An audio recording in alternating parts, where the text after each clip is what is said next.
Today I'll be telling the story of the last Pysht Valley pioneer and about how my grandparents got land in this really remote region of Washington state. So when my grandma was little, she grew up in Pysht Valley, and if you don't know the west end of Washington too much, Pysht is located really close to Clallam Bay, a little tiny fishing town. If you don't know Clallam Bay, Pysht is about an hour to Forks, where Twilight was set. And so my grandma grew up in Pysht, and I'm going to be telling the story of how her family got that land, and then later how my dad grew up in the Pysht Valley too, in the 70s.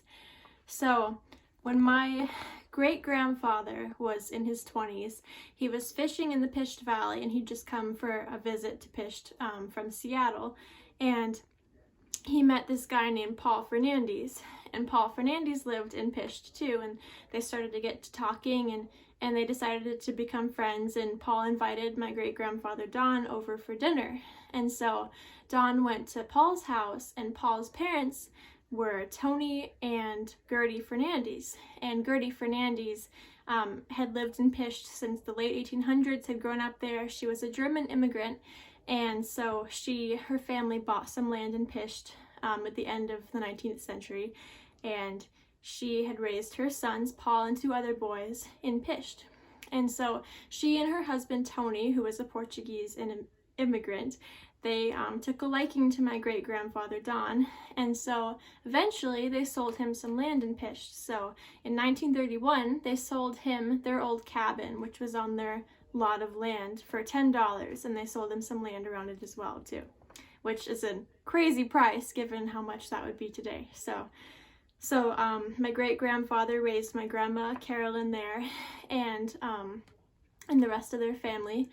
And then my grandma Carolyn moved to Seattle to go to the University of Washington and met my grandfather.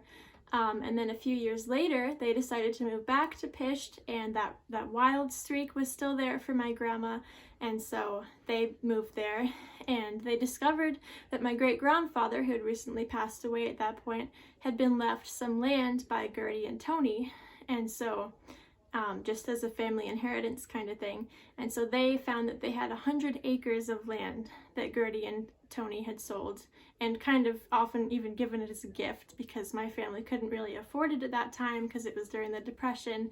So they kind of gave us a really generous buyback plan for the land.